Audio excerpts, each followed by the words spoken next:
नमस्कार दोस्तों, स्वागत है आप सभी का आज की इस वाली वीडियो में। आज का जो हॉरर इंसिडेंट है ये एक 3 बच्चों के साथ हुआ था।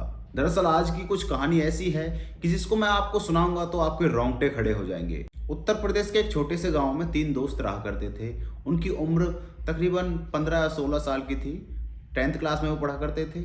उन तीनों का आपको नाम बता दूं, तीनों का नाम होता है, एक का नाम यश होता है, दूसरे का गौरव होता है और तीसरे का अयान होता है। जो यश और अयान है वो एक ही स्कूल में पढ़ा करते हैं और गौरव अपने अलग स्कूल में पढ़ा करता है। दरअसल ये तीनों दोस्त एक तरीके से खुरापाती माइंड के थे। मतलब इनको एडवेंचर करना बहुत पसंद था। जो शरारतें हैं वो बहुत ज़्यादा करते थे। किसी के खेत में जाके आम तोड़ लाए, इमली तोड़ लाए और रात रात भर गायब हैं, सुबह आकर अपने घर वालों से पिट रहे हैं, ऐसा ही काम किया करते थे। एक तरीके से उधम करते थे, ये बहुत ज़्यादा शरारत करते थे। तो ऐसे ये बच्चे हुआ करते हैं। एक दिन रात के समय पर ये अपने जो नाला होता है ना, दरअसल जो नहर जा रही होती है, जो पानी खेतों में पानी लगता है जिससे, उस पर बैठे थे। तो वहाँ पर ये एक बात चर्चा करते हैं कि यार बहुत दिन हो गए, एक एडवेंचर सा नहीं हुआ, मज़ा नहीं आ रहा। तो यश होता है, गौरव कहता है इस बात को कि बहुत दिन हो गए, एक एडवेंचर सा नहीं हुआ और मतलब इतना तगड़ा एडवेंचर करना है जिससे कि हम अपने आने वाले बच्चों को अपनी कहानी सुना सकें और वो कहें कि हमारे जो चाचा ताऊ हैं वो ऐसे ऐसे किया करते थे। यस कहता है कि और भाई कहाँ जाएगा एडवेंचर पे, और मतलब है ही क्या एडवेंचर के लायक, हम जो कुछ करते हैं वही सब कुछ है। गौरव उनसे कहता है कि मेरे जो स्कूल है उसका जो 3rd फ्लोर पे एक कमरा है, वहाँ पर जो मेरे सीनियर्स लोग हैं वो एक कहानी बताते हैं कि यहाँ पर आत्मा घूमती है। तो यश और अयान कहते हैं उससे कि ठीक है भाई, तू अपनी कल स्कूल जाना और अपने जो सीनियर्स हैं उनसे दोबारा पूछना ये क्या बात, ये सच है या फिर झूठ है। झूठ भी तो निकल सकती है। तो भाई गौरव स्कूल जाता है, अपने अपने स्कूल जाता है, अपने क्लासमेट से पूछता है, लेकिन उनको ही कहाँ पता था। उनको इतना पता था जितना गौरव को पता है। इतना उनको पता था, वो अपने सीनियर्स के पास जाता है, लेकिन वो उसके मजे लेने लगते हैं, मजाक उड़ाने लगते हैं। जिस स्कूल में गौरव पढ़ा करता था उस स्कूल में एक सिक्योरिटी गार्ड हुआ करता था। बहुत ही उम्र के थे वे, बहुत ज़्यादा उम्र थी उनकी। तो वो गौरव उनसे पूछने की कोशिश करता है, लेकिन गौरव को वो कुछ नहीं बताते। गौरव सोचता है कि क्या पता पैसे लेके मान जाएं। 10वीं क्लास में थे 2022 की मैं बात कर रहा हूँ। तो वो अपने घर जाता है, अपने पापा के पर्स से पैसे चुरा कर लाता है, 100 रुपये लाता है। मतलब जब छुट्टी हो गई थी, जब उससे बात कर रहा था, तो दोबारा अपने स्कूल में जाता तो उसकी मम्मी कहती कि दोबारा क्यों जा रहा स्कूल में, छुट्टी तो हो गई। तो वो दोबारा आता है भागा भागा, मतलब मम्मी को कोई भी आंसर नहीं देता है उस क्वेश्चन का। तो वो भागा भागा आता है सिक्योरिटी गार्ड के पास। सिक्योरिटी गार्ड से कहता है ले अंकल 100 रुपये लो और मुझे इसकी कहानी बताओ, ये है भी या नहीं। अंकल इसको बताते कि ये स्कूल में एक टॉपर लड़का पढ़ा करता था जो कि महेश नाम का था, लेकिन ज़्यादा बच्चे उसको पसंद नहीं करते थे क्योंकि उसका रंग रूप कुछ ऐसी था, मतलब ज़्यादा सुंदर नहीं था वो। तो इस वजह से मतलब जज करने लगते हैं बच्चे, ऐसे ही उसको पसंद नहीं किया जाता था। तो इस बात को वो कहते हैं तो और बताते हैं कि चलो अंकल, पसंद तो नहीं किया जाता था कि लेकिन इसकी आत्मा यहाँ पर क्यों भटक रही है। वो अंकल कहता है कि बेटा, इसको जब पसंद नहीं किया जाता था तो 10th बोर्ड के एग्ज़ाम थे, लास्ट वाला एग्ज़ाम था। तो एक 2-3 बच्चे थे उसी क्लास के जो उससे बहुत ज़्यादा जलते थे। वो उस महेश को वहीं पर लॉक कर देते हैं उसी कमरे में, वहाँ पर अपनी ताला वाला लगा के अपने घर चले जाते हैं। स्कूल में कोई भी नहीं रहता उसकी आवाज़ सुनने वाला।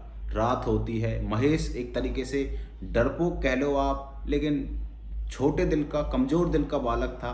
तो वो अंधेरे को सहन नहीं कर पाता है। अंधेरे को वो सहन नहीं करता है तो वो सोचता है कि इस पंखे से, जो उस क्लासरूम में पंखा था, क्या मैं इस पंखे से लटक जाऊं, इससे तो शांति मिलेगी। तो उस पंखे से लटक जाता है, अपनी आत्महत्या वहीं पर कर लेता है। उस दिन के बाद से बच्चों में बहुत ज़्यादा कहानियाँ प्रचलित हुई। मुझे तो असली नहीं लगती। बच्चे कहते हैं कि जिस बेंच पर वो खड़ा होकर उसने वो फांसी लगाई थी, उस बेंच पर अगर कोई फ्रेंडशिप बैंड लगाएगा तो जो महेश है वो उसके कान में आकर आंसर देगा अपने क्वेश्चनों के, जो कि पेपर में बच्चे बैठते हैं उनके मतलब आंसर महेश बताएगा। चीटिंग करवाएगी एक तरीके से। मतलब ये तो भूत नहीं हुआ, एक तरीके से बच्चों का खिलौना हो गया। तो इस चीज़ को मैं विश्वास में नहीं लेता और ये चीज़ विश्वास के लायक है भी नहीं, क्योंकि ये मनगढ़ंत कहानी है। लेकिन उस बच्चे ने फांसी जरूर खाई थी और उसकी आत्मा अभी भी वहाँ पर घूमती है। इस बात को वो जैसे बताता है तो गौरव अपने सारे दोस्तों को ये बात बताता है। उसके दोस्त प्लानिंग बनाते हैं कि अगली रात को चलेंगे और घर वालों से बोल देंगे कि हम ग्रुप स्टडी के लिए जा रहे हैं, अपना एक दूसरे का नाम ले लेंगे, ग्रुप स्टडी के बहाने से घर से निकल जाएंगे और स्कूल में एंटर कर जाएंगे। वो प्राइवेट स्कूल था तो उसमें वो एंटर करते हैं रात के 1:30 बजे। 1:30 बजे वो गेट को टाप कर भीतर जाते हैं। भीतर जाते हैं तो सीढ़ियों जो होती हैं वो बाहर करी होती हैं, थर्ड फ्लोर की। सीढ़ियों पर चलकर थर्ड फ्लोर पर पहुंचते हैं तो वहाँ पर देखते हैं कि एक कमरा बंद पड़ा हुआ है, उसका ताला लगा हुआ है। तो इनके पास चाबी पहले से ही थी, क्योंकि जो सिक्योरिटी गार्ड अंकल थे उन्होंने बोला था अगर इसकी चाबी चाहिए तो मुझे 100 रुपये देने पड़ेंगे। एक तरीके से रिश्वतखोर अंकल था वो, तो उसको 100 रुपये और दिए एक्स्ट्रा और उससे चाबी ली। चाबी उससे लेकर ताला खोला और भीतर गए तो भीतर बहुत गंदी बदबू, जैसे उसमें कोई सालों से नहीं एंटर किया है। वहाँ पर बहुत गंदी बदबू, और वो बेंच जो है अंकल ने पहले ही बता दी थी कि इस कलर की बेंच है और ऐसे ऐसे उस पर निशान हैं, तो उस पर आप कर सकते हो जो कुछ करना है आपको, मुझे तो पैसे मिल रहे हैं। तो गौरव अपना फ्रेंडशिप बैंड उस बेंच पर बांध देता है, लेकिन वो यश और अयान अपना कुछ भी नहीं बांधते वहाँ पर, लेकिन उसके साथ जरूर जाते हैं। उन तीनों को एक एहसास होता है कि एक ठंडी हवा का झोंका और उसको उन तीनों को बाहर निकालने की कोशिश कर रहा है। जब उनका मन होता है जब ही वहाँ से निकलते हैं और अपने घर पहुँचते हैं, घर जाके सो जाते हैं। सुबह होती है, वो अपने स्कूल जाता है और अपने घर लौटता है, लेकिन जैसे घर लौट के अपने सोने के लिए जाता है, उस रात को उन तीनों को एक जैसा कुछ देखने को मिला। उन तीनों के सपने में उस रात आता है एक बहुत डरावना चेहरा, एक ही समय पर एक ही साथ, और उसी रात को वो एक दूसरे को फ़ोन करके पूछते हैं कि तुम्हारे भी सपने में ये चीज़ आई थी क्या?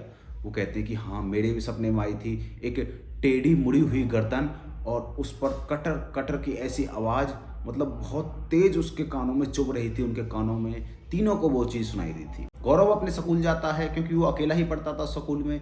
गौरव अकेला पढ़ता था और यश और अयान एक दूसरे स्कूल में पढ़ा करते थे, लेकिन उसको पूरे दिन एक ऐसा एहसास होता है कि महेश मेरे आसपास है। उसको कहीं बेंच पर दिखाई दे जाता है, मतलब पढ़ते हुए, कुछ लिखते हुए, कुछ उसके कान में फुसर फुसर कर जाता है।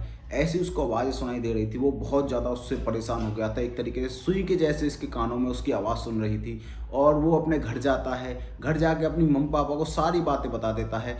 पहले नहीं बताता, मतलब जैसे घर जाता है पहले नहीं बताता, वो 2-3 दिन स्कूल नहीं जाता है, कुछ बहाने मारता रहता है। जब उससे उसके मम्मी पापा पीटते हैं तो वो अपने मम्मी पापा को सारी बातें बताता है। उसके मम्मी पापा उसको एक अघोरी के पास ले जाते हैं। अघोरी कहता है कि ऐसे सही नहीं होगा, उस प्रिंसिपल से इजाज़त ले लो कि हमें उस रूम में जाना है अघोरी के साथ। वो प्रिंसिपल बहुत रिक्वेस्ट के बाद मानता है, क्योंकि जो गौरव के दादाजी होते हैं वो बहुत ज़्यादा नामी इंसान थे, तो वो मान जाता है आखिरकार। और जो अघोरी होता है वो गर्मियों की छुट्टियों में उस क्लासरूम में एंटर करता है। उस क्लासरूम में जैसे एंटर करता है तो वो एक तरीके से दिए चारों कोनों पर रख देता है और 2 स्टार बना देता है, 2 सितारे बना देता है। एक सितारे में गौरव को बैठाता है। कुछ देर बाद एक धुआं का, लिटरली एक धुआं का आदमी सा उस गेट के पास से निकलता है। जो कमरा था जिसमें उसने आत्महत्या की थी, उस कमरे के गेट से बाहर निकलता है। उस सितारे में नहीं बैठता, उस कमरे से बाहर निकलता है। बाहर निकलता है तो वो अघोरी अपना काम करके घर निकल जाता है। उसके 2-2.5 महीने बाद तक उसको सदमा रहा गौरव को, और वो 2-2.5 महीने बाद अपने स्कूल में एंटर कर पाया, क्योंकि बहुत ही सदमे में चला गया था वो उस चीज़ को देखकर। तो दोस्तों आपको ये वाली स्टोरी कैसी लगी? वीडियो अच्छी लगी तो वीडियो को लाइक एंड चैनल को सब्सक्राइब कर देना। मिलते हैं किसी नेक्स्ट वीडियो में, तब तक के लिए बाय बाय।